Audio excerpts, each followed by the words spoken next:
السلام عليكم ورحمة الله وبركاته.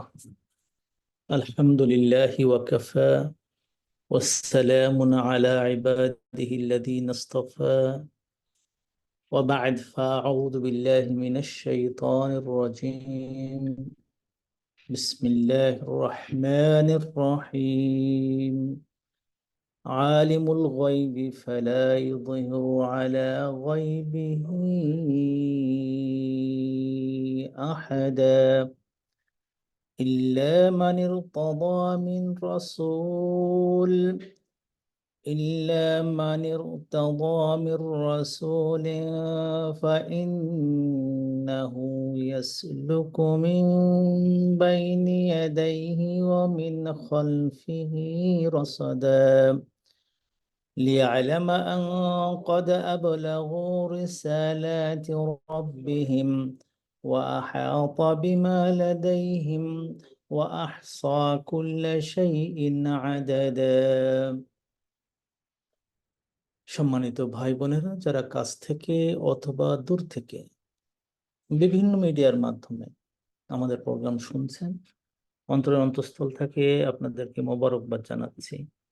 যে সময়টা আমরা এখানে দিচ্ছি আল্লাহ তাআলার জন্য, আল্লাহর কাছে দোয়া করি, আল্লাহ তুমি যেন এই সময়টাকে কাল কিয়ামতের ময়দানে আমাদের নাজাতের ওসিলা হিসেবে কবুল করে নেন ইনশাআল্লাহ। সম্মানিত ভাই বোনেরা, যারা আপনারা বিভিন্ন মিডিয়া আছেন, অ্যাক্সেস আছে, আপনারা একটু দাওয়াতি কাজ করে নেন ইনশাআল্লাহ। যে আপনারা যারা ফেসবুকে অ্যাক্সেস আছে তারা শেয়ার করে দেন যত সম্ভব পারা যায়। আমি চাচ্ছি যে এখানে যেন শত শত শেয়ার আসে। আর যারা এমনি আহ, এখানে আছেন, মানে আমাদের জুমে আছেন, তারাও চেষ্টা করুন বিভিন্ন জায়গায় আমাদের এই দাওয়াতটা পৌঁছে দিতে। আজকে আমরা সূরা জিনের শেষের 3টি আয়াত আমরা তেলাওয়াত করেছি এবং আশা করি যে এর মাধ্যমে আমরা সূরা জিনটাকে ইনশাআল্লাহ শেষ করব। তো এখানে শেষের দিকে এসে আলহামদুলিল্লাহ তুম্মা আলহামদুলিল্লাহ এমন কিছু বিষয় আল্লাহ তাআলা আমাদেরকে শিখাতে চেয়েছেন সূরা জিনের মাধ্যমে, যেগুলো আমাদের দৈনন্দিন জীবনে, আমাদের ইমানি জিন্দেগিতে অত্যন্ত দরকার। কেননা এটা আকীদার বিষয়। আর এই আকীদায় একবার ভুল করলে আমরা কেউ ইমানদার থাকতে পারবো না। আকীদার বিষয়টা হলো এই, আল্লাহ তাআলা বলছেন আলিমুল গায়বি, আসলে ছিল হুয়া আলিমুল গায়বি, তিনি হলেন গায়েবের জ্ঞানী।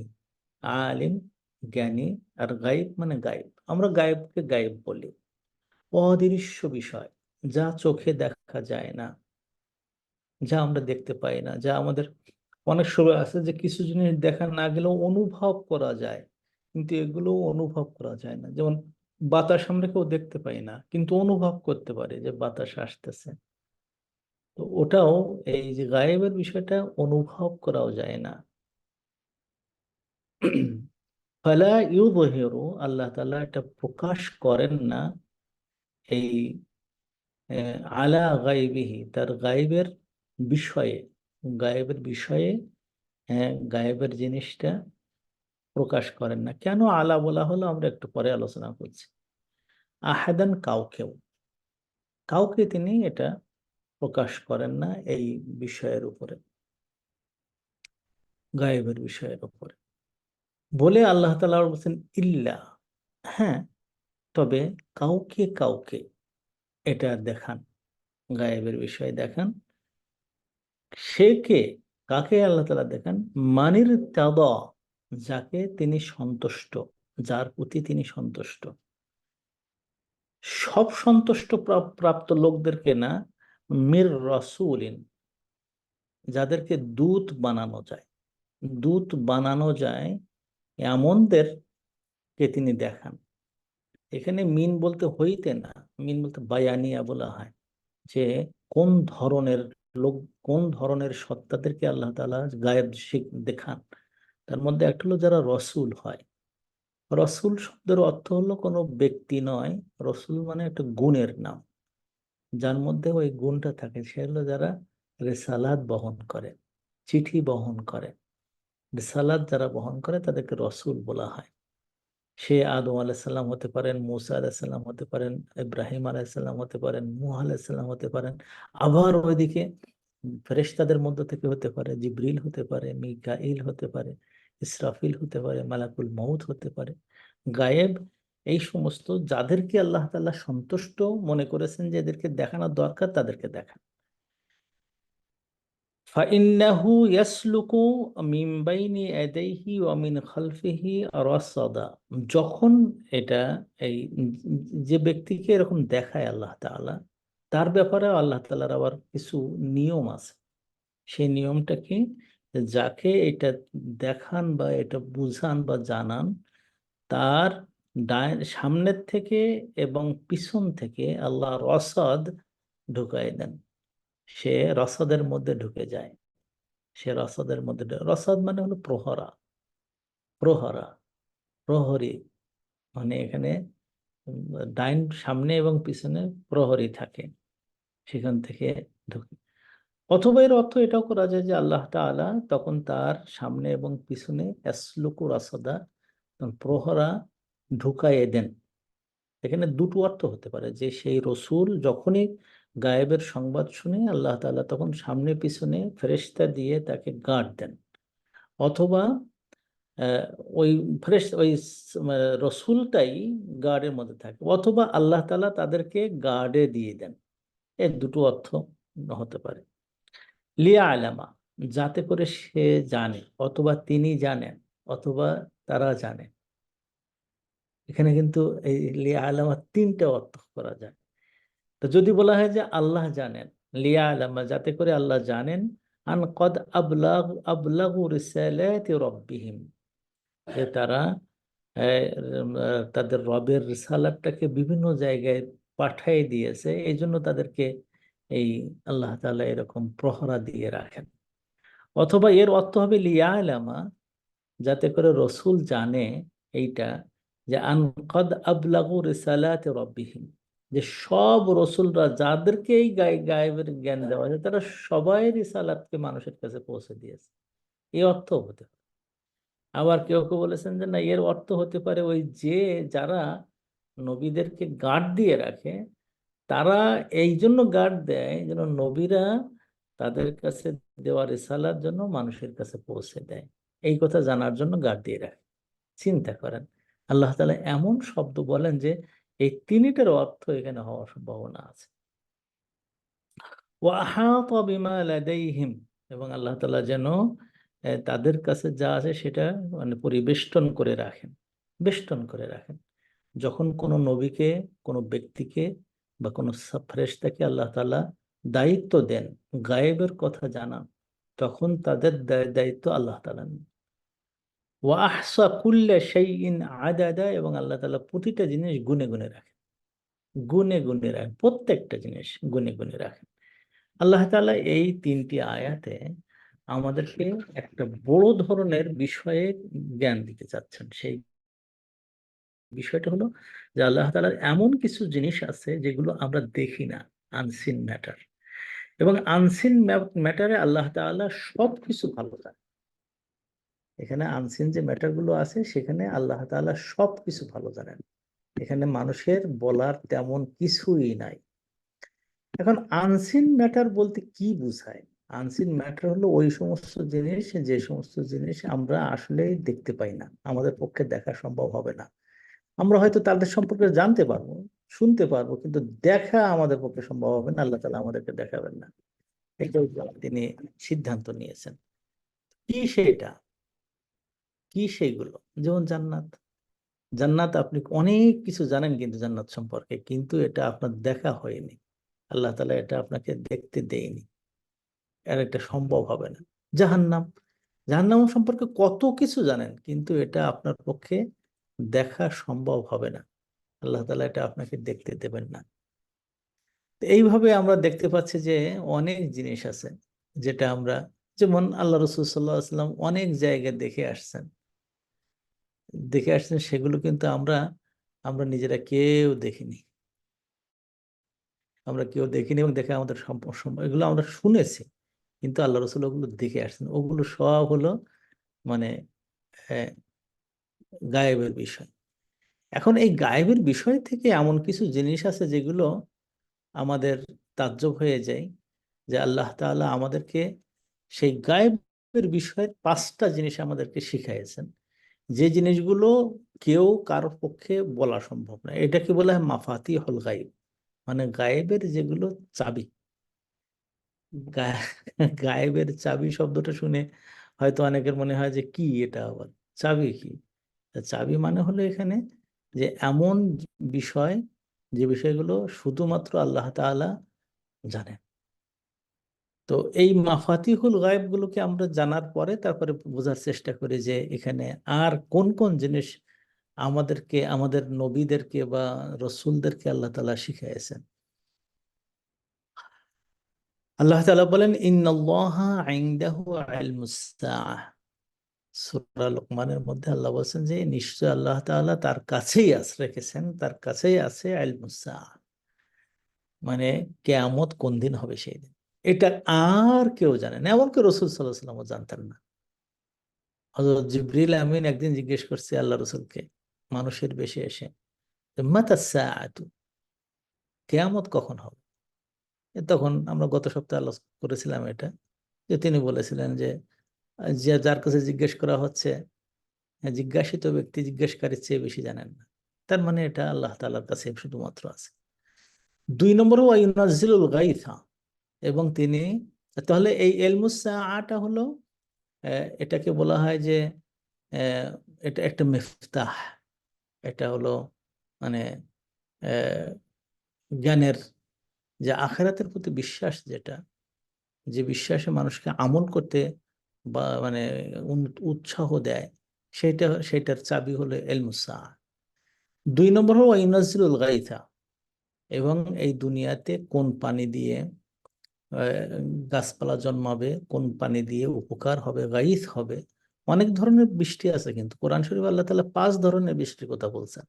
মাতারের কথা বলেছেন, সাদ্দাজ কথা বলছেন, রাদ্দাজ কথা বলছেন, আম, গাইসের কথা বলছেন, সৈয়বের কথা বলছেন। এগুলো সব মানে আকাশ থেকে আসে পানি। তো এই পানিগুলোর মধ্যে গাইস মানে হলো এমন যেটা জীবন দেয়, সাহায্য করে, জীবন দেয় গাছের জন্য। সব কিন্তু না, সব পানি কিন্তু মানুষকে জীবন দেয় না। তা আল্লাহ তাআলা বলছেন যে ওয়াইনাজিলুল গাইস, এবং তিনি গাইসকে নাজিল করেন। সব, এটা কেউ বলতে পারে না যে কোন পানিতে এটা আছে। আর এটা বলা হয় মিফতাহুল হায়া, হায়াতের মানে জীবনের চাবি। ওয়াইয়ালামু মা ফিল আরহাম, এবং রেহেমের মধ্যে কি আছে এটা আল্লাহ তাআলা জানেন। রেহেমের মধ্যে কি আছে এইটা আল্লাহ তাআলা জানেন। এখন অনেকে এই আয়াতটাকে অস্বীকার করে, বলে যে রেহেমের কি মধ্যে কি আছে এটা আধুনিক বিজ্ঞান বলে। মিথ্যা কথা। আধুনিক বিজ্ঞান বলতেই পারে না রেহেমের মধ্যে কি আছে। একজন মায়ের রেহেমের ভিতরে এখন কি আছে, আজকে কি আছে, কেউ জানে না। এই মানে ডিম যে এই মাসে আসলো তার থেকে বাচ্চা হবে কিনা কেউ জানে না। ওই বাচ্চা যদি হয় তাহলে সেই বাচ্চা কি ধরনের বাচ্চা হবে কেউ জানে না। ওটা জানতে পারে নির্দিষ্ট একটা সময় শেষ হওয়ার পরে ছেলে হবে না মেয়ে হবে জানতে হবে, কিন্তু সে বাঁচবে কিনা বাঁচবে তাও জানে না। কি ধরনের হবে, হাত পা খোলা লুলু হবে কিনা, অথবা তার মেন্টালি তার সমস্যা যুক্ত হবে কিনা কেউ জানে না।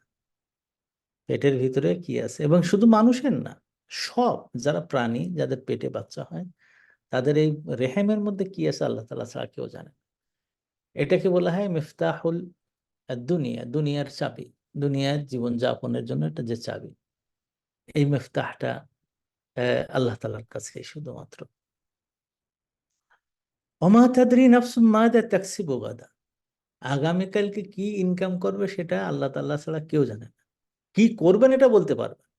যেমন আমার আগামীকালকে আমার কি কাজ আছে সেটা আমার মোটামুটি একটা রুটিন আমাদের অ্যাডমিন থেকে করে রাখছে। সেই অ্যাডমিনের করে রাখা রুটিনের উপর ভিত্তি করে আমি মোটামুটি আমার ডিসিশনগুলো গ্রহণ করি।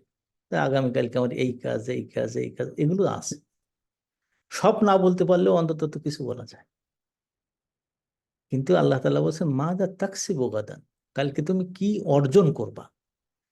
আমি যে ওই কাজ করব, ওই কাজের থেকে যে আমার অর্জন হবে এটা তো আমি জানি না।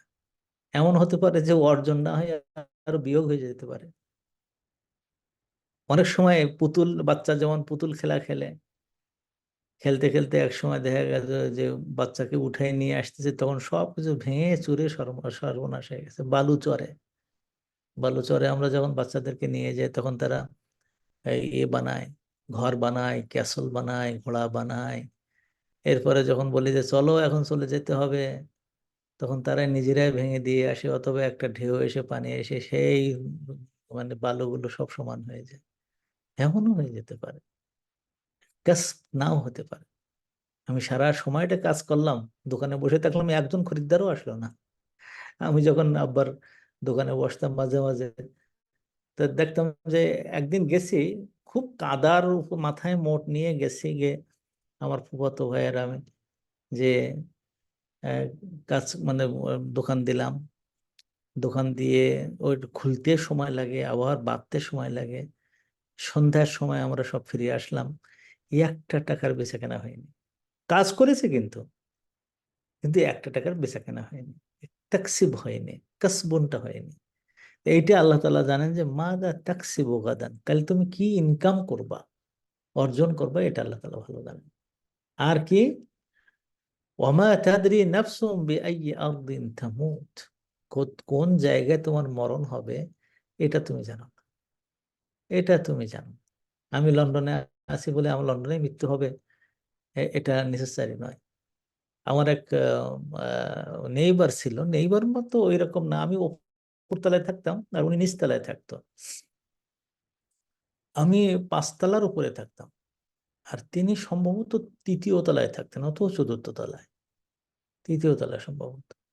তো উনি করলেন কি, আমার কাছে তখনকার সময় বোধহয় 1700 পাউন্ড আমার কাছে রাখছিলেন। এই 1700 পাউন্ডে একটা মানে ইয়ে হতো, কবর হতো। তো উনি আমার কাছে দিয়ে রাখতেন যে বাবা, আমার ছেলে পেলে তো আমার খোঁজ খবর ঠিক মতো রাখতে চায় না, তা তোমার কাছে এই টাকাটা থাকুক, আমি যখন মারা যাব তখন তুমি, এটা হালাল টাকা, সুন্দর টাকা তোমার কাছে থাকুক, তুমি এটা দিয়ে আমার সৎকার বা জানাজা, দাফন কাফন দাফন এগুলো সব করবা। হঠাৎ করে একদিন শুনি যে উনি আমার কাছে টাকা নিতে আসছেন, যে এই টাকাগুলো দিয়ে দাও, আমি বাংলাদেশে যাব। বলেন কি আপনি? বলে, হ্যাঁ, আমি বাংলাদেশে যাব। কেন বাংলাদেশে যাবেন? বলে, ওখানে আমার এক নাতিন, আমার মানে ভাগ্নের মেয়ে, সে আমাকে বলেছে না না আপনি আসেন, আপনার ওখানে দেখার লোক নাই, ওনার স্ত্রী মারা যাওয়ার পরে ওখানে আপনার দেখার লোক নাই, আপনি এখানে চলে আসেন, আমি আপনাকে দেখাশোনা করে রাখবো। তো ওনার খুব মনে হয়েছে যে আমার নাতিনের আপন নাতিনের মেয়ে, সে আমাকে এই সুযোগটা দিচ্ছে, সে আমার দেখাশোনা করে রাখবে, তো খুব লোভ হলো। কারণ এখানে একা একা জীবন খুব কঠিন কিন্তু আসলে।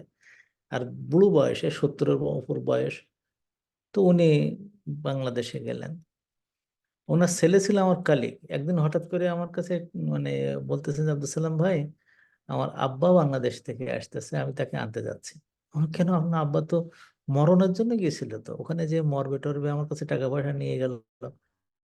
বললো, না, মরা আর ওখানে বোধহয় হচ্ছে না। তা কেন?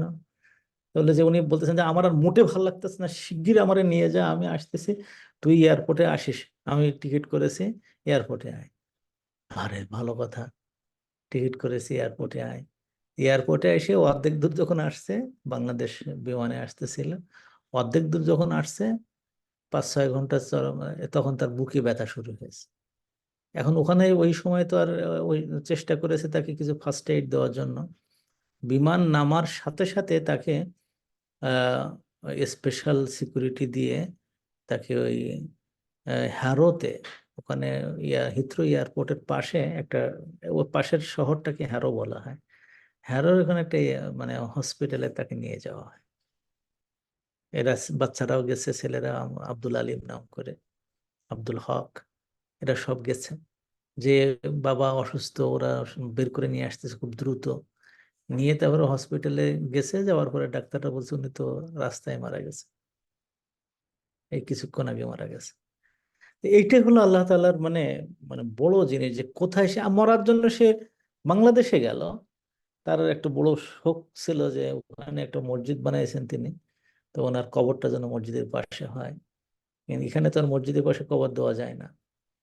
তো শেষ পর্যন্ত তার মরণটা হয়েছে এই দেশে, এবং কবরও আলহামদুলিল্লাহ আমাদের জানা পরিচিত জায়গায় কবর হয়েছে। এইটা আল্লাহ তাআলার বাণী যে মানুষ কোন জায়গায় মরবে কেউ জানে না। সুলাইমান আলাইহিস সালামের সময় একটা ঘটনা আপনারা অনেকেই জানেন হয়তো এটা, যে অনেকেই এটা জানেন, যে একদিন এক লোক আহ সুলাইমান আলাইহিস সালামকে বলছে যে বাতাস তো আপনার কথা শোনে না। হ্যাঁ, তাহলে একটা কাজ করুন, আপনি আমাকে একটু ইন্ডিয়ায় পৌঁছে দেন, আমি ইন্ডিয়ার মানুষ আসছিলাম এখানে, আমার এক্ষুনি বাড়ি যেতে মন চাচ্ছে। তো সুলাইমান আলাইহিস সালাম ওখানে দেখতেছেন আজরাইলকে, দেখতেছেন আজরাইল বা মালাকুল মউতকে দেখতে পাচ্ছেন। এই লোকটা ভয়ে জড়সড় হয়ে শুধু কান্নাকাটা করছে যে আমাকে শিগগির ইন্ডিয়া পাঠিয়ে দেন। তো উনি বাতাসকে নির্দেশ দিলেন যে বাতাস, তো এই লোকটাকে ইন্ডিয়ায় নিয়ে যাও। তারপরে ইন্ডিয়ায় নিয়ে গেল। মালাকুল মউত আবার আসছে, এসে হাসতেছে, বলতেছে আমি তো খুব বিপদে পড়ে গেছিলাম। তা কি বিপদে পড়ে গেছিলাম? বলে, এই লোকটার মরণ ছিল ইন্ডিয়াতে, হিন্দে। এখন থাকে, আসছে সে মানে বাইতুল মাকদেসে। এখান থেকে ইন্ডিয়া পর্যন্ত হেঁটে কেন? মানে ও যদি সাধারণ পরিবহনে যায়, যেটা ঘোড়া বা গাধা, তাও তো মাসের পর মাস লেগে যাবে। আমি এখন কি করব? তখন আমি তারে ভয় দেখানো শুরু করলাম, যাতে করে সে আপনার কাছে এসে এই সুযোগটা চায়, এবং সে ওই বাতাসের কারণে, বাতাসের বেগে চলে গেল, এবং খুব দ্রুত যে সময়টা যে ওখানে পৌঁছাবার কথা সেই সময় ওখানে চলে গেছে। এটাকে বলা হয় যে বিআই আরদিন তামুত, কোন জমিনে কোথায় সে মরবে এটা আল্লাহ তাআলাই ভালো জানেন। তো এই পাঁচটাকে আল্লাহ তাআলা বলেছেন মাফাতিহুল গায়ব। মৃত্যুটাকে মিফতাহুল গায়েব বলা হয় কেন? গায়েবের আম, কি বলে এটা, দরজা বলা হয় কেন? কারণ এটা দিয়ে আখিরাতের দরজা আহ, নির্ণয় হয়। তো এগুলো মাফাতিহুল গায়েব, এগুলো আল্লাহ ছাড়া আর কেউ জানে না। এগুলো একমাত্র আল্লাহর কাছে রাখছে। এই ছাড়া গায়েবের আর যে সব জিনিসগুলো আছে, যা কিছু যা আপনি চোখে দেখেন না, অনুভব করতে পারেন না, এই গায়েবগুলো, সে জান্নাহ হতে পারে, জাহান্নাম হতে পারে, আল্লাহ তাআলার কুদরতের মালাকুতুস সামাওয়াতি ওয়াল আরদ হতে পারে, বাইতুল মামুর হতে পারে, এমনকি ফেরেশতা হতে পারে, ফেরেশতাদের কার্যকলাপ হতে পারে, ফেরেশতাদের জায়গাগুলো হতে পারে, ইসরাফিলের সিংহার কথা আমরা শুনি সেটা হতে পারে, হ্যাঁ, সিদরাতুল মুনতাহার কথা হতে পারে, জান্নাতুল মাওয়ার কথা হতে পারে। এই সবগুলো হলো গায়েব, সবগুলো গায়েব। এই সম্পর্কে আল্লাহ তাআলার বক্তব্য হলো যে এই গায়েবের কথা আল্লাহ তাআলা কাকে ইউযহিরু আলা গায়বিহি করেন না। দেখেন আরবিতে একটা শব্দ আছে বলা হয় তাদমিন। তাদমিন মানে হলো কখনো কখনো কিছু কিছু শব্দের অর্থ ভিন্ন নেওয়া হয়। শব্দের যে অর্থ, ইউযহিরু মানে দুহুর করা, প্রকাশ করা, কিন্তু এখানে ইউযহিরু মানে প্রকাশ করা না, ইউযহিরু মানে ইতলা করা। আলা শব্দ দিয়ে বোঝা যায় সেটা কি? সেটা হলো এই যে আল্লাহ তাআলা কোনো ব্যক্তিকে যে যেটা আনসিন আছে ওইটা তার চোখের সামনে আনেন না, ইতলা করেন না। আইয়ুতলিআহু, তাকে ইতলা করেন না, চোখ দিয়ে সে ওই জায়গাটা দেখবে, এটা তিনি করেন না সাধারণত। কিন্তু ইল্লা মানির তদা, তবে হ্যাঁ, যদি কাউকে তিনি আহ, এ, সন্তুষ্ট হয়েছেন, কাউকে কোনো জিনিস দেখানো প্রয়োজন মনে করেছেন, কোনো জিনিস দেখানোর জন্য মনোনীত করেছেন, সেটার ক্ষেত্রে আলাদা। মানির তদা মির রসুল, তবে যাকে তাকে না, রসুলদের মধ্যে হতে হতে হয়, রসুলদের মধ্যে হতে হয়, তাদেরকে গায়েবের অনেক কথা, অনেক জিনিস তাদেরকে ইতলা করে থাকেন। এখন এই যে গায়েব, যেটা আনসিন জিনিস, সেটা যখন কোনো ব্যক্তি দেখে, ওটা কি আনসিন হয়ে যায় না প্রত্যক্ষ করে বোঝা যায়? এই জন্য আমাদের উস্তাজ মৌলানা ফখরুদ্দিন রাহিমাহুল্লাহ, উনি যখন বুখারী মুসলিম আমাদের পড়াইছেন, তখন উনি গায়েবকে দুই ভাগে ভাগ করেছেন। উনি বলছেন গায়েবকে দুই ভাগে ভাগ করা হয়। একটা হলো আল গাইব মা ইলমুহু কাসবিয়ুন, এমন গায়েব যার জ্ঞানটা অর্জন করা যায়। বা গায়েব লা ইউকসাবু লাহু, যে এমন গায়েব যেটা কোনোভাবে কসব করা যায় না, তার কোনোভাবে কসব করা যায় না। কসব মানে জানা বা অর্জন করা। তো গায়েবের এমন কিছু আছে যেগুলো কসব করা যায়, আল্লাহ তাআলার মাধ্যমে, আল্লাহ রসুলের মাধ্যমে বা অন্য কোনো মাধ্যমে কসব করা যায়। সেটাও অনেক ধরনের। যেমন ধরেন মুসা আলাইসাল্লাম আল্লাহ তাআলার তাজাল্লি দেখেছেন, এটা একটা গায়েব। আল্লাহর তাজাল্লিটা কিন্তু গায়েবের ব্যাপার। এটা কেউ দুনিয়ায় দেখেননি আল্লাহ এই মুসা আলাইসাল্লাম ছাড়া। এবং ওই তাজাল্লিটা দেখার পরে উনি মানে বেহুশ হয়ে পড়ে গিয়েছিলেন, গোটা তুর পাহাড় জ্বলে ছারখার হয়ে গেছিল,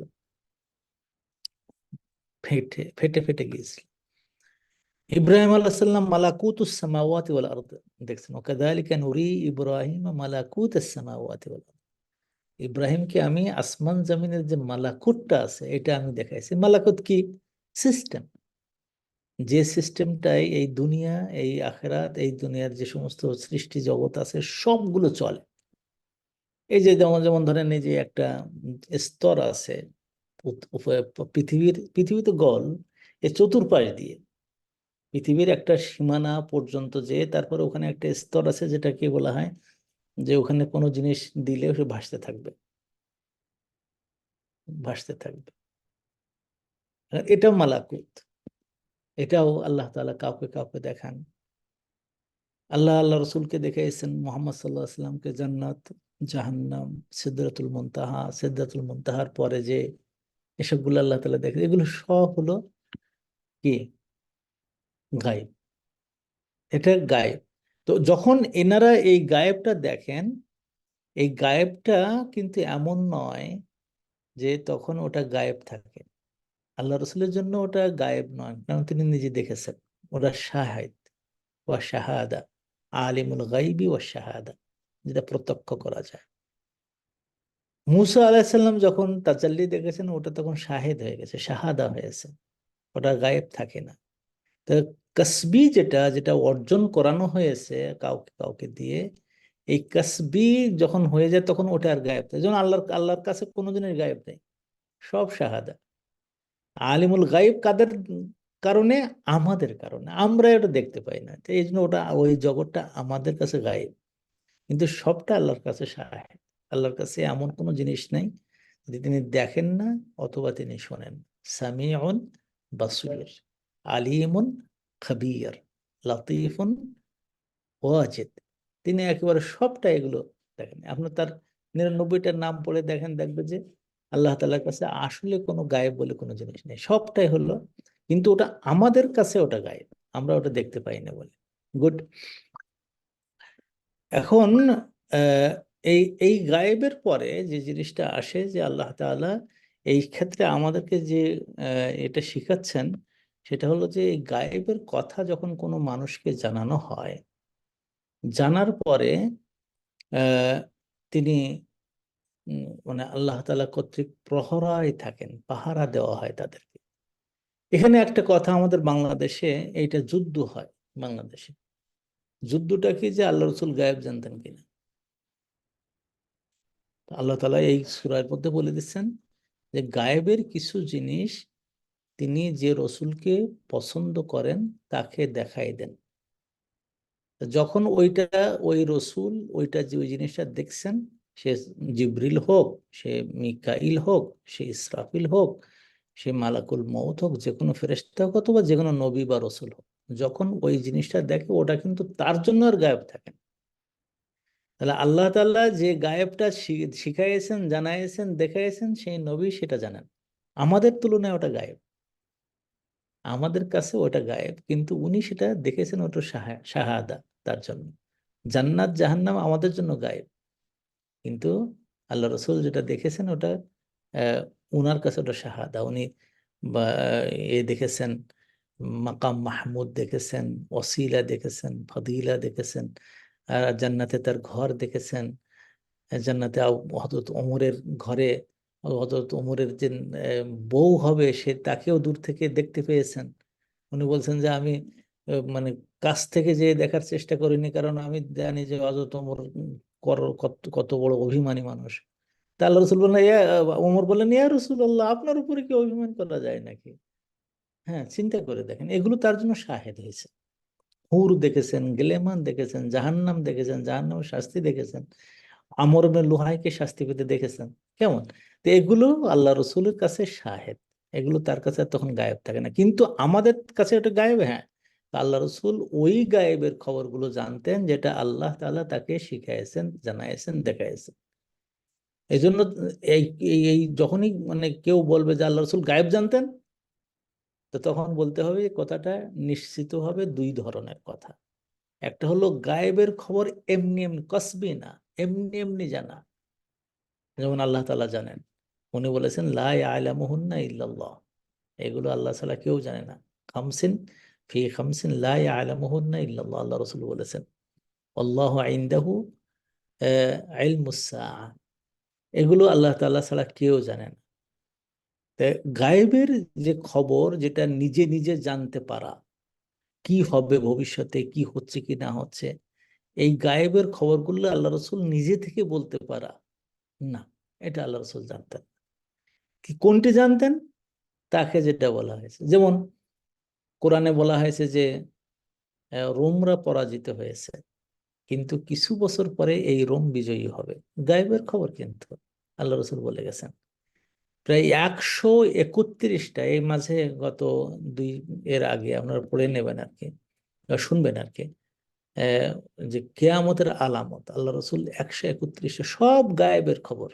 আল্লাহ রসুল যখন ছিলেন তখন এগুলো ছিল না, এগুলো সব বলে গেছেন যে এই হবে, এই হবে, এই হবে। 10টা আলামত এমন বলেছেন যার পরে আর দুনিয়া বাঁচে বেঁচে থাকবে না, সেটাও গায়েবের খবর, তিনি বলে গেছেন। তাহলে এই যে গায়েবের খবরগুলো উনি কোরআন এবং হাদিসের মাধ্যমে শিখে আমাদেরকে বলে গেছেন, ওটা গায়েবের খবর, তিনি জানেন। কিন্তু ওই গায়েবটা আল্লাহর কর্তৃক শিখানো গায়েব, সেজন্য তার কাছে ওইটা আর গায়েব থাকেনি, আমাদের কাছে ওইটি গায়েব। তাহলে এই যে কথাটা বলা হয় আল্লাহ রাসূল কি গায়েব জানতেন, এই কথা কিন্তু আমাদের উত্তর এরকম হবে না, না তিনি গায়েব জানতেন। কারণ এই আয়াতে, এই সূরাতে বলা হচ্ছে যে গায়েব আল্লাহ তাআলা মানুষকে জানান, হ্যাঁ, যাদেরকে তিনি পছন্দ করেন। সে মানুষ হতেও ফেরেশতা হতে পারে। এমনকি কিছু কিছু গায়েবের সংবাদ আল্লাহ তাআলা নবী রসুল ছাড়াও দিয়েছেন। অদ্ভুত বিষয়, আল্লাহ তাআলা নবী রসুল ছাড়াও দিয়েছেন। আমাদের নবী সাল্লাল্লাহু আলাইহি সাল্লাম বলেছেন যে ইতিপূর্বের উম্মতের মধ্যে অনেক মানুষ ছিল, তারা মুহাদ্দাসুন, তারা হলো মুহাদ্দাসুন। আল্লাহ তাআলা তাদের সাথে কথা বলেছেন। লোকমান আলাইহিস সালাম, আল্লাহ তাআলা কথা বলেছেন। মারিয়াম আলাইহিস সালাম, আল্লাহ তাআলা কথা বলেছেন। আসিয়া আলাইহিস সালাম, আল্লাহ তাআলা কথা বলেছেন। মূসার আম্মা, তার সাথে আল্লাহ তাআলা কথা বলেছেন। তাহলে মানে অনেক মহিলা বা অনেক আল্লাহওয়ালা মানুষ ইতিপূর্বে চলে গেছে। যেমন আহ জুন্ন কি জুলকারনাইন, জুলকারনাইন একজন বাদশাহ, নবী ছিল না, তার সাথে আল্লাহ তাআলা কথা বলেছেন। তাহলে এইরকম কিছু মানুষ আল্লাহ তাআলা, রসুল বলেছেন যে পৃথিবীতে মুহাদ্দাসুন ছিল, যাদের সাথে আল্লাহ তাআলা কথা বলেছেন। তবে আমার উম্মতের মধ্যে যদি মানে মানে মুহাদ্দাসুন থাকবে, এবং হযরত ওমর তার মধ্যে একজন, ওমর তাদের মধ্যে একজন।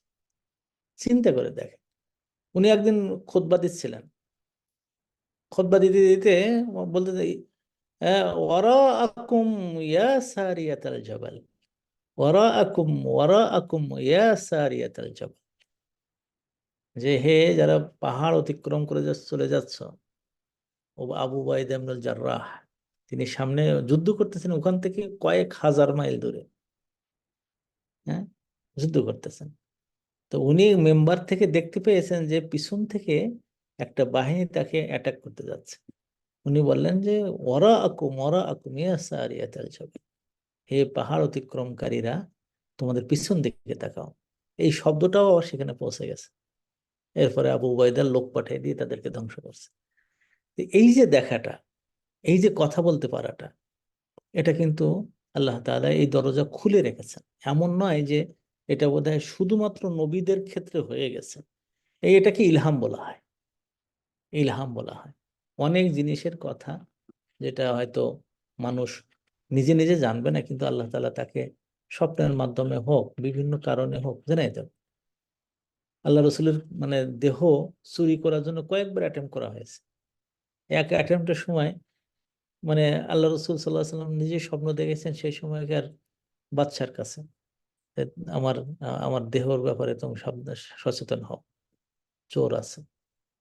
চিন্তা করে দেখেন, এটা হয়, এটা হয়। একবার এরকম হয়েছে যে দ্বিতীয় আব্দুল হামিদের সময় আহ তার কি প্রেসিডেন্ট, তার কাছে একজন লোক এসে বলছে যে মানে আপনার ব্যাপারে আমি একটা স্বপ্ন দেখেছি। তো কি? তো আমাদের নবী সাল্লাহ সাল্লাম বলতেছেন যে ওকে বলো, আমার আব্দুল হামিদকে বলো, হামিদও না, আমার হামিদকে বলো, যে সে যেন আমার উপরে বেশি বেশি দুরূদ পড়ে। ও তো রাত্রে কাটায়, আমার দুরূদ পড়ে না আমার উপরে। তখন উনি কান্নাকাটা শুরু করছেন, এটা জানলে কি করে তুমি? তাহলে এটা আমি স্বপ্নে দেখেছি। এই যে এই ধরনের গায়েব, যেটা সাধারণ মানুষ থেকে মানে আড়ালে, এরকম কিন্তু আল্লাহ রসুল সাল্লাহ সাল্লাম বলেছেন যে কোনো মুমিন যখন সত্য স্বপ্ন দেখে, আর রুইয়াতুস সালিহা, সত্য স্বপ্ন যখন যা দেখবে, সেটা হলো যে নবুয়াতের সিত্তাও আর বাইন, এটা হলো যে নবুয়াতের 46 ভাগের 1 ভাগ।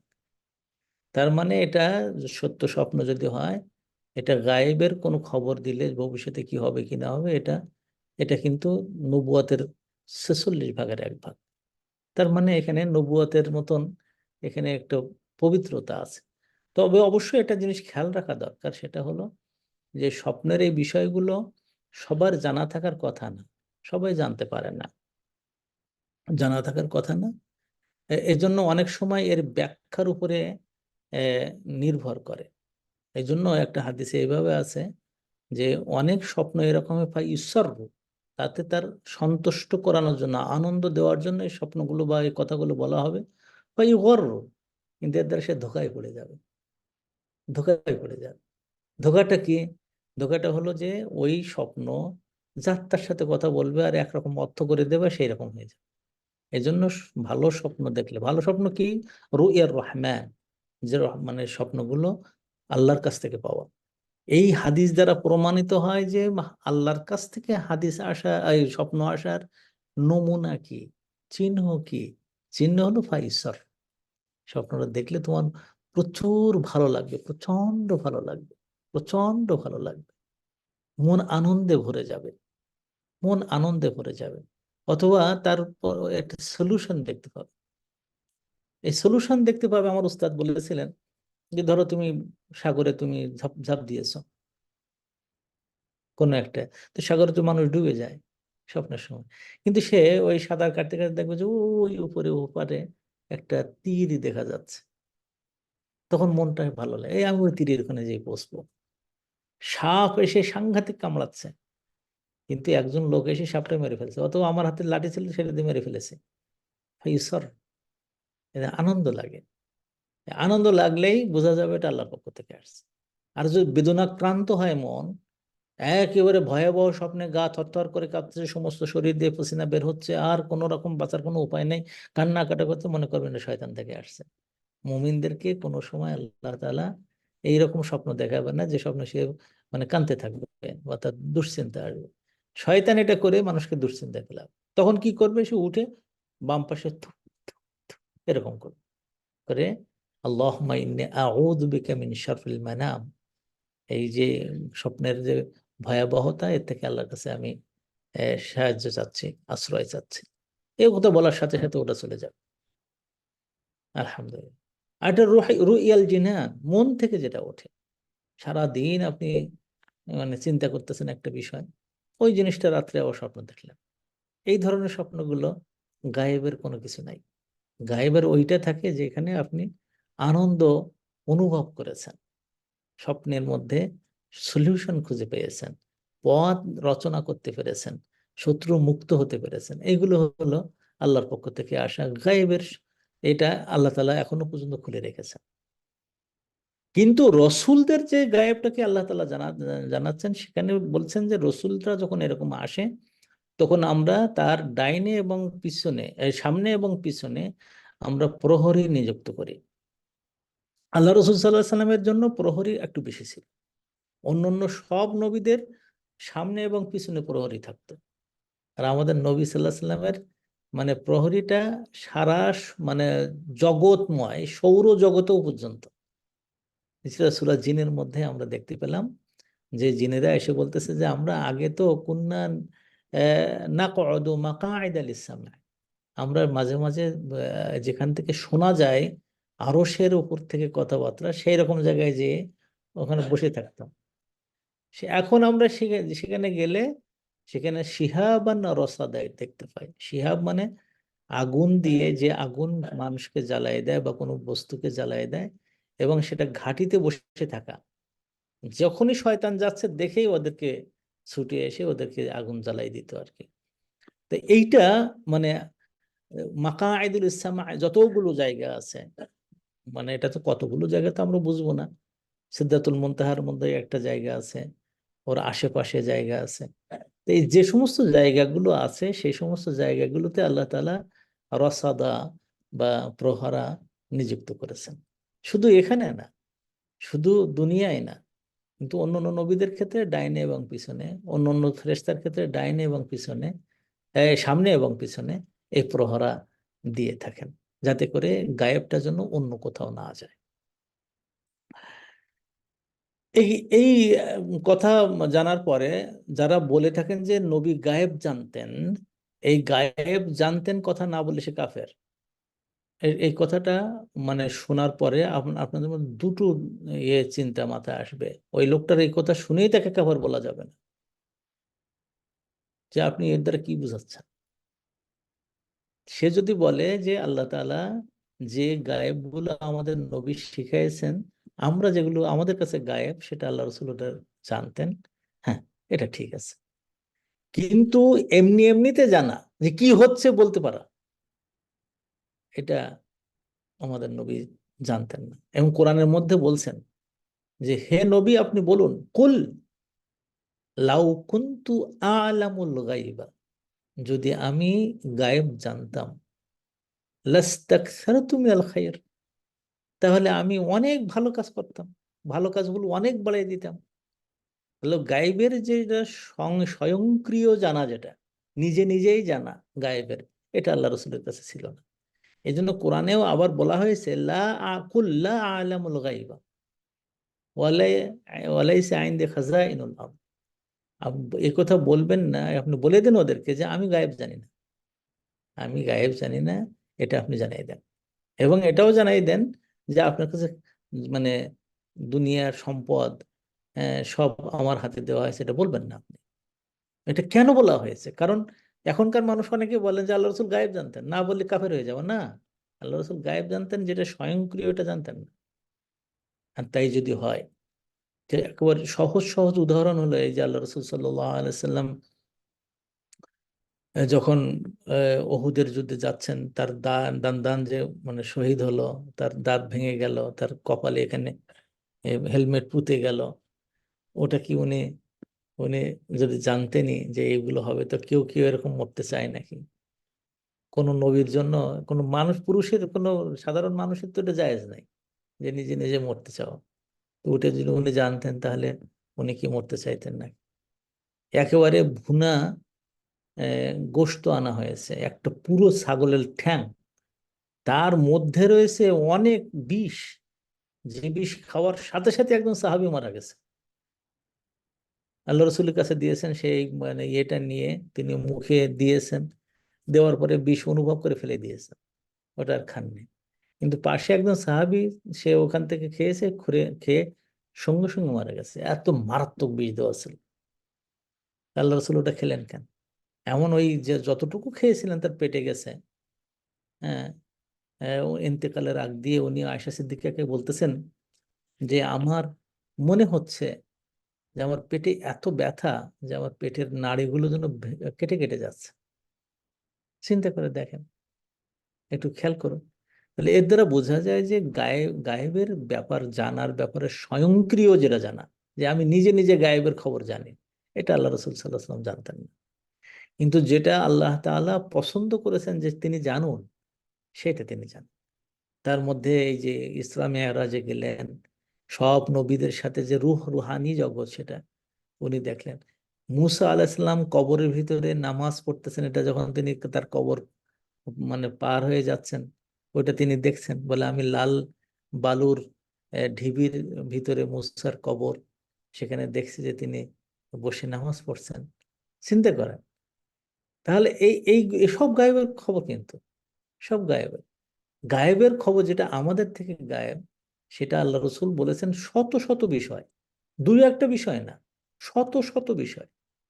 বিশেষ করে মেয়েরাজ এবং ইসরার সময় তিনি যে এগুলো করেছেন, দেখেছেন, এগুলো দারুণ গায়েবের বিষয়। উনি একবার খাইবারে, খাইবার তো না, এটা খান্দাকে, যখন তিনি পরীক্ষা খনন করতেছেন, তো সাহাবায়ে কেরাম একটা বড় মানে রক পেল, পাথরের ঢিবি, সেটা কাটতে পারতেছেন না। খুব চেষ্টা করেছেন, কাটতে পারতেন। আল্লাহ রসুলকে বলছেন, ইয়া রাসূলুল্লাহ, এত বড় ঢিবি কাটতে পারতেছি না পাথরের, দাও কুড়াল দাও। কুড়াল নিয়ে উনি বিসমিল্লাহ বলে প্রথমে একটা আঘাত করেছেন, করলে মানে লোহা পাথরের গায়ে আঘাত লেগে ওখানে আগুনের স্ফুলিঙ্গের মতন। আপনারা তো দেখেছেন মনে হয়, যে পাথর যখন কাটা হয় তখন ওই আগুনের স্ফুলিঙ্গেও ছুটে ছুটে যায়। তো উনি দেখছেন এবং সেখানে আলোকিত হয়ে গেছেন। উনি বলেন যে ফুতিহাত লাকুম হামরা ও সিরিয়া, তোমাদের জন্য সিরিয়ার লাল প্রাসাদ বিজয় হয়ে যাচ্ছে। চিন্তা করে দেখ। এরপরে আরেকটা আঘাত করলেন, আঘাত করার পরে পারস্যের প্রাসাদ তিনি দেখলেন। বলেন যে তোমাদের জন্য পারস্য বিজয় হচ্ছে।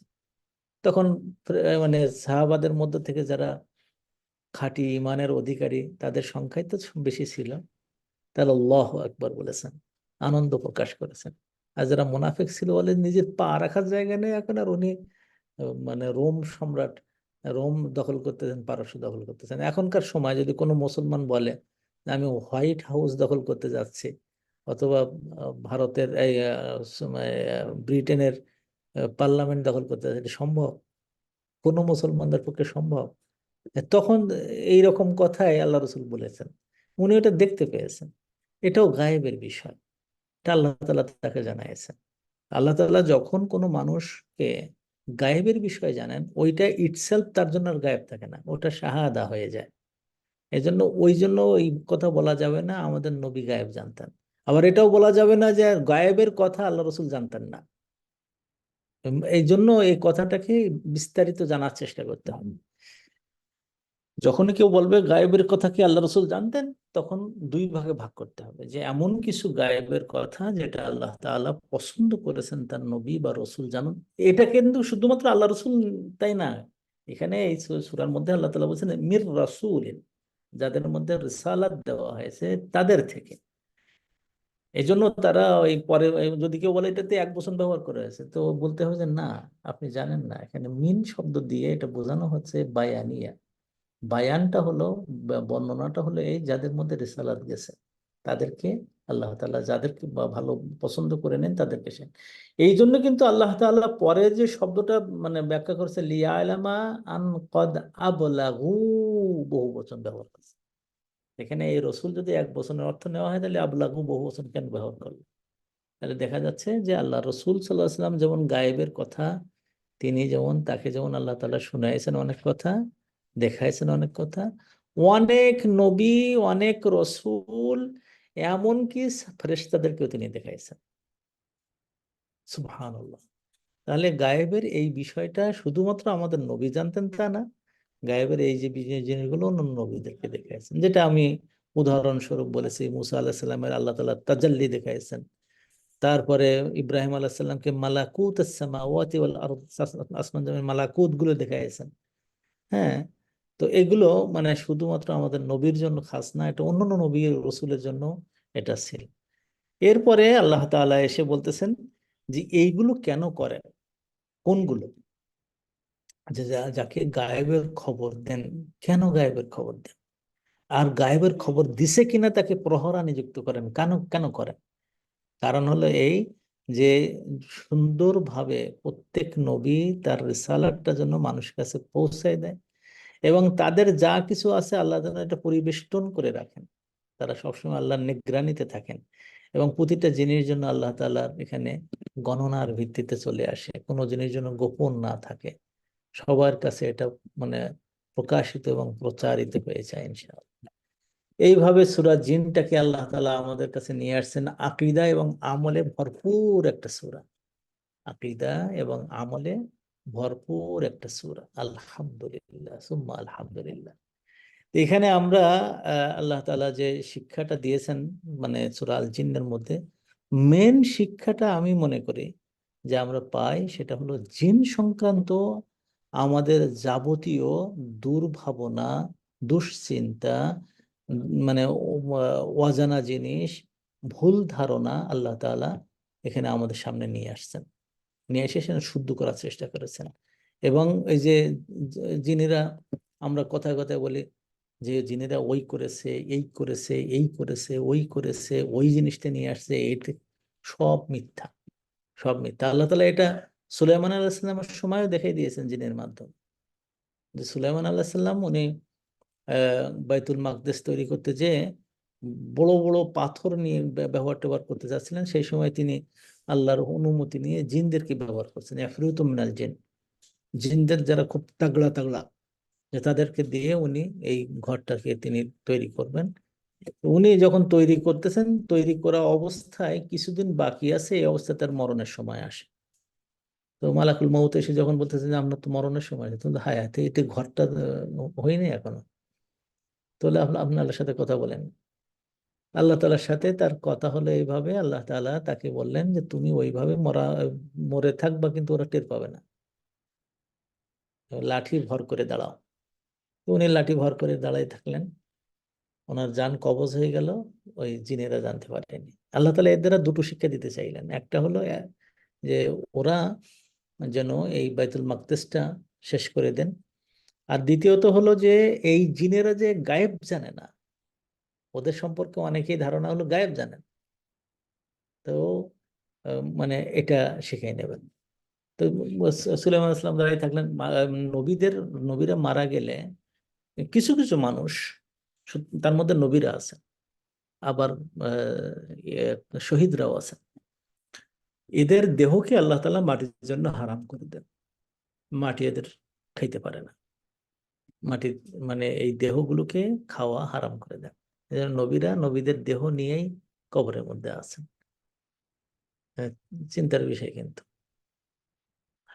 তো এখন এই নবীদের এই যে জায়গাটা মরে রয়েছে, কেউ টের পাচ্ছে না যে মারা গেছে, কেউ টের পাচ্ছে না। এটা হয়েছিল আব্দুল্লাহ ইবনে জুবাইরের ক্ষেত্রেও। আব্দুল্লাহ ইবনে জুবাইরের ওনার মরার পরে লাশ টাঙায় রাখছে, এটা মানে মনে রাখ, হাজ্জাজ মনে করছে, হাজ্জাজ বিন ইউসুফ মনে করছিল যে ও তো পচে যাবে, আস্তে আস্তে পচে পচে পড়বে। তো দেখা গেল যে ওইভাবে টাঙায় রাখছে শুলের মধ্যে, 7 দিন পর্যন্ত একদম তাজা রক্ত পড়তেছে। তাজ্জব ব্যাপার। আর ওর মা আসমা বিনতে আবু বকর, উনি তো আসলে অন্ধ হয়ে গেছিলেন, শুধু এসে ওই পাটা এরকম এ করে তাজা আছে, যে এখন আমার বাচ্চা ভালো আছে, যে এরকম করে যেতেন। হ্যাঁ, তাতে বোঝা যায় যে সাহাবা মানে শহীদ নবী, এদের দেহ মরে গেলেও তাদের দেহ ওইভাবে থেকে যায়। সুলাইমান আলাইহিস সালামের দেহ ওইভাবে রয়ে গেছে। এখন তিনি দাঁড়াই আছেন, সেই দাঁড়াই থাকা অবস্থায় জিনেরা কাজ করতেছে। এরপরে আল্লাহ তাআলা যখন দেখলেন যে বাইতুল মাকদেস হয়ে যাচ্ছে হয়ে যাচ্ছে, এর আগ দিয়ে কিছু পোকাকে নির্দেশ দিলেন, তোমরা সুলাইমান আলাইহিস সালামের লাঠি খাওয়া, ওই পোকা যেটা বলে, লাঠি খাওয়া শুরু করে দাও। তারা খাওয়া শুরু করে দিল। খাইতে খাইতে খাইতে খাইতে কিছু দূর যখন গেছে, তখন পড়ে গেছে লাঠিটা, আর উনিও পাশে পড়ে গেছেন। তখন জিনেরা বলা শুরু করে দিল, যদি আমরা গায়েব জানতাম তাহলে এই অপদস্থ জীবন আমাদের আমরা যাপন করতাম না, আমরা গায়েব জানি না আসলে। আল্লাহ তাআলা এই গায়েবের কথাটা বলে দিয়ে আমাদের শিখেছেন তোমরা ভয় পাও কেন, জিন নিয়ে এত ভয় পাও, জিন তোমাদের মতন সৃষ্টি, ওরা কিভাবে গায়েবের খবর জানবে। আমাদের ওখানে এক ছেলেকে এরকম জিনে নিয়ে গেছে, বললো জিনে নিয়ে গেছে, তা আমি তো তারা চিনি, কেমন জিনে নিয়ে গেছে। আমার সাথে তার বাবা গল্প করতেছে, ওরে আল্লাহ রে, সে তাকে জিনিদা জিনিদা নিয়ে গেছে, নিয়ে তারপরে জিনদের বাদশার কাছে নিয়ে গেছিল, সেখানে তারে মিষ্টি মিষ্টি খাওয়াইছে, এটা করেছে সেটা করছে। তা আমি তো তার চিনি। আমি বললাম, এই দুষ্টু কোথাকার, সত্যি কথা বলতে কোথায়? না, বুর বাড়ি পালাইছিল। তো বুর বাড়ি পালাইছিলাম, এখন সব জায়গায় বলছি কামরূপ কামাখ্যার দেশে নিয়ে গেছিল তোরা। বললো, ওইগুলো না বললে তো এখন পিটাবে না আমার, তা আমি হাফেজ হতে চাই না আর, সেজন্য পালাইছিলাম। আমাদের বাংলাদেশে এগুলো গল্প আকারে বলতে থাকে, প্রচন্ড রকমের জিন আছে এটা আমি বিশ্বাস করি, জিন মানুষকে ক্ষতি করার চেষ্টা করে সেটা আমি বিশ্বাস করি। বাংলাদেশে এত কেন? আর কোনো দেশে এত নেই কেন? আর তাও বাংলাদেশে কাদের বেশি জানেন? টিনেজদের। টিনেজদেরকে সাংঘাতিক ভাবে ধরে, বিশেষ করে 30-35-এর মধ্যে জিন ধরে। আমি, আমার এক দাদা ছিলেন জিনের চিকিৎসক, আর এক উস্তাদ ছিলেন জিনের জিনের চিকিৎসক। ও দুইজনই বলেছে বাংলাদেশে যত জিনের রোগী, তার 90% রোগী না, ওরা সব অন্য অন্য সমস্যা। তো যাদেরকে ধরে জিনে, তাদের ব্যাপারেও কোরআনের এমন আয়াত, এমন সূরা আছে যে তারা থাকতে পারে না, বদ জিন যেগুলো থাকতে পারে না, পালিয়ে চলে যায়। এগুলো আপনারা মানে এগুলো করবেন, মানে শিখে রাখবেন, কোনো মানে ভয়টা ছাড়াই।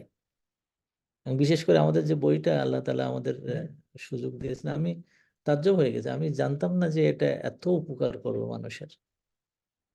আমি যখন দোয়া পাই মানুষের, তখন আমি তাজ্জব হয়ে যাই যে হুজুর আমার পরিবারটাকে আপনি বাঁচাই দিয়েছেন কিভাবে? আমি তো বাঁচাই দেন, আল্লাহ তাআলা বাঁচাই দেন কিভাবে। তো এই বইটা, এর বই পাওয়ার আগে আমি কয়েক হাজার পাউন্ড খরচ করছি। সেদিন এক বোন বলতেছিলেন যে আমাদের আমাদের আমি যেখানে আমাদের অফিস, তার পাশে একটা রোকিয়া সেন্টার আছে। তখন বলেন যে আমি তার কাছে প্রত্যেকবার গেলে টাকা দিতে হয়, টাকা দিয়েছি। দু একজন আছে টাকা চেয়ে নেন, না কিছু কিছু আছে একদম চেয়ে নেয়। 6 সেশন আসতে হবে, প্রত্যেক সেশনে 100 করে, 120 করে এরকম দিতে হবে, এরকম চেয়ে চেয়ে নেয়। হাজার হাজার পাউন্ড আমি খরচ করে কোনো লাভ হয়নি। পরে যে কোন বোন নাকি তাকে বলছে যে আমার এই বইটা নিয়ে আপনি আপনার পড়ে নিয়মিত আমল করেন, সব ভালো হয়ে যাবে। উনি বলছে, উস্তাদ আমি আলহামদুলিল্লাহ আমার কয়েক বছরে যে কষ্টটা এই এক বইতে ভালো হয়ে গেছে। আমার কথা তাই, যে কোরআন এবং হাদিসে আল্লাহ তাআলা রুকিয়া সিস্টেম করে দিয়েছেন এমন সুন্দর, যার করে জিন যদি আসেও, জিন তো প্রত্যেকের সাথে থাকে, আপনি আমি আমাদের নবী সহ সব, সবার সাথে একজন করে কারিন থাকে জিন, আর একজন কারিন থাকে ফেরেশতা। এই জিনটার দুষ্টুমি করার চেষ্টা করে। আল্লাহ রসুল সাল্লাল্লাহু আলাইহি ওয়াসাল্লাম বলেছেন যে সবার সাথে দুষ্টুমি করে, আমারটা মুসলমান হয়ে গেছে। আর হযরত ওমরেরটা পাশে আসতে পারতো না, পালাই পালাই চলে যেত। একদিন আল্লাহ রসুল দেখে হাসতেছেন, বলেছে আল্লাহ রসুল হাসা দেখে হযরত ওমর বললেন যে ইয়া রাসূলুল্লাহ, আপনি আমারে দেখে হাসতেছেন, তাহলে তোমারে দেখে হাসতেছেন? হাসতেছি যে তোমারে দেখার পরে তোমার যে জিনটা কারিন ছিল, সে যে পালাই অন্য দিক দিয়ে, অন্য জায়গা দিয়ে পালাই চলে যাচ্ছে, এটা দেখে হাসছে। যে ওমর যদি যে একদিক দিয়ে হাঁটে, শয়তান তখন অন্য দিক চলে যায়। তো এইরকম আপনারা ভয় পাবেন না। জিনের এই বিষয়টা আসছে ভয় না পাওয়ার জন্য, এই সূরাটা আসছে ভয়, জিনের ভয় দূর করার জন্য। আমাদের ভাই বোনদের মধ্যে কাদারের ইমান যার যত পরিমাণ কমছে, আমানতু ওয়াল ওয়াল কাদরি খাইরিহি ওয়া শাররিহি মিনাল্লাহি তাআলা, এই বিশ্বাসটা যার যত কমছে, তার ভিতরে জিনের ভয় তত বেশি হয়েছে। কিছু একটা হয়েছে তো জিন, কিছু একটা হয়েছে তো ব্ল্যাক ব্ল্যাক ম্যাজিক। আরে একটা ব্ল্যাক ম্যাজিক করতে গেলেও তো খরচ আছে, শুধু খরচ না, ইমান যায়। তা আপনার একবার কথায় কথায় এ যাবে কেন? আর কিছু একটা হয়েছে। আর অমনি এক বোন সেদিন আমার কাছে টেলিফোন করে আমাকে দিয়ে দিলেন যে শ্বশুর বাড়ির সমস্ত গ্রুপ, স্বামীর ভাই বোন, বাপ মা, চাচা চাচি, এমনকি স্বামীর অর্ধেক কাজ সব হলো তার বিরুদ্ধে। এবং এটা হয়েছে কেন? এটা হয়েছে স্বামীর বোনেরা এবং মা বাবা, তারা সব ব্ল্যাক ম্যাজিক করছে। তাই আমি বললাম যে আপনি ভালো আছেন তো? তো হ্যাঁ, আমি তো খুব ভালো, আমার ব্যাপারে কোনো সমস্যা নেই। আপনারই সমস্যা, সমস্যা আপনার, যে আপনার স্বামীর গ্রুপের কেউ ভালো নাই, আপনার স্বামীর অর্ধেক কাজ ভালো না। আর স্বামীর অর্ধেক কাজ ভালো, তাহলে আপনি কার সাথে জীবন যাপন করেন? আপনারই সমস্যা। তো তখন ও বলছে যে উস্তাদ আমার সাথে তো জীবনে কেউ এই ভাষায় কথা বলে না। আমি বললাম, কারণ আমি জানি আপনার মধ্যে সমস্যা। তো কি সমস্যা? সমস্যা হলো কদরের প্রতি বিশ্বাস নেই। কি কাদার? কাদার হলো যে আল্লাহ তাআলা ইবনে আব্বাসকে শিখিয়েছেন, হে গোলাম, ছোট্ট বাচ্চা শুনে নাও, সারা দুনিয়ার সব সত্তা যদি এক হয়ে যায় এবং তোমাকে কল্যাণ করার চেষ্টা করে, কোনো বিন্দু মাত্র কল্যাণ করতে পারবে না। হ্যাঁ, যদি হয় কোনো কল্যাণ, সেটা আল্লাহ তাআলা করেছেন। আর ওই পাশাপাশি যদি সমস্ত কিছু একসাথে হয়ে যায় পৃথিবীর, হয়ে তোমার অকল্যাণ করার চেষ্টা করে, তারা কখনোই অকল্যাণ করতে পারবে না। হ্যাঁ, যদি হয় তোমার, তাহলে আল্লাহ তাআলা ওইটা চেয়েছে। ওয়াল কাদরি খাইরিহি ওয়া শাররিহি মিনাল্লাহি তাআলা। কাদারের প্রতি আমাদের বিশ্বাস, ছোট হোক বড় হোক, ভালো হোক মন্দ হোক, ভিতরে হোক বাইরে হোক, যা কিছু হয় ওসব আল্লাহ তাআলার হাতে। আল্লাহ তাআলা তিনি করেন আমাকে পরীক্ষা করার জন্য। যখন এরকম আসবে আমি পরীক্ষায় উত্তীর্ণ হব, এইটা হলো কথা। জিনের এই যে সূরাটা পড়ার পরে যদি এরপরেও জিনের প্রতি মানুষের ভয় থাকে, তাহলে এই জিনিসটা কোরআন তারা বুঝেনি আসলে। কোরআন তারা আসলে বুঝেনি। তো আমি আমি চেষ্টা করেছি দীর্ঘদিন ধরে সূরা জিনের এই আয়াতগুলোকে পড়ে পড়ে এর ভিতরের সমস্ত অর্থগুলো আপনাদের সামনে নিয়ে আসার। এই জন্য চাইছি যে আপনাদের জীবনে এই বিপদটা যেন না থাকে। বাঙালিদের জীবনে খুব বেশি, বাঙালি আর পাকিস্তানি কেন যেন, আমি যখন সোয়ানসিতে ছিলাম তখন 2-3 বাড়িতে এরকম জিন ধরেছে। এক বাড়িতে সে হলো অসম্ভব বড় লোক মানুষ, তো আমারে নিয়ে গেল, নিয়ে তা হলো বাড়িতে জিন ধরেছে। তো আমি যে সমস্ত জায়গায় মানে এর কারণে জিন ধরে ওই সব জায়গাগুলো আগে দেখে আসি। দেখলাম কিচ্ছু না, কিচ্ছু না। তখন আমি ওদেরকে বললাম যে জিনের কিচ্ছু দেখলাম না, তবে আপনাদের মনের মধ্যে একটু একটু সমস্যা হয়েছে। পরে তারা আবার মানে খবর দিছে আমাদের চেয়ারম্যান সাহেব কাছে, যে তোমাদের যে ইমাম, ওর জিন সম্পর্কে কোনো জ্ঞান নেই তার। পরে যে তারা অনেক টাকা খরচ করে, আমি তো কোনো টাকা নিইনি। আমি যখন গেছি তো ওরা আমাকে 200 পাউন্ড দিতে চাইছে, আমরা না, আমি টাকা নেব না। পরে ওরা কয়েক হাজার টাকা দিয়ে এখানের একজন খুব নামকরা শাইখকে নিয়ে গেছে লন্ডন থেকে। নিয়ে যাওয়ার পরে সে বলেছে যে বিরাট বিরাট জিন দূর থেকে নজর দিচ্ছে, আমি ওদেরকে আটকে রাখবো। কয়েক হাজার টাকা নিয়ে আসলো খুব আনন্দের সাথে। আমি বললাম যে ও সব ফাও কথা, আপনি যদি ওটা নাও শোনেন, যদি এই আমলগুলো থাকে, তা আপনার আর জীবনে কোনো। পরে যে ওরা স্বীকার করেছে যে আসলে ওই হুজুর নিয়ে এত টাকা খরচ করে কোনো লাভ হয়নি, সেই সমস্যা আগে যা ছিল সেইটাই আছে। পরে তোমার কথা শুনে, তোমার এই আমলগুলো শুনে আমাদের এই জীবন থেকে তার জন্য টাকা ব্যয় হয় না। এই সূরা জিন পড়ানোর পিছনে এই উদ্দেশ্য আমার ছিল, যে আপনারা এই একটু গান গাচ্ছে একটা ছেলে, আর আপনি বলছেন জিন ধরেছে, হ্যাঁ, এটা যেন না হয়। খাইতে পারে না, কথায় কথায় বমি আসে। টিনেজ হওয়া মানে হলো এই ধরনের জিনিস হতেই থাকবে। টিনেজের কথা হলো যে সাগরকে ভেঙে ফেলাও, সাগরকে তুড়ি মারো, মানে পানি শুকাই দাও, আর পাহাড়কে ভেঙে ফেলো। এই হলো তাদের জীবনের কাজ। করতে যেয়ে কত রকম দুষ্টুমি তারা করে।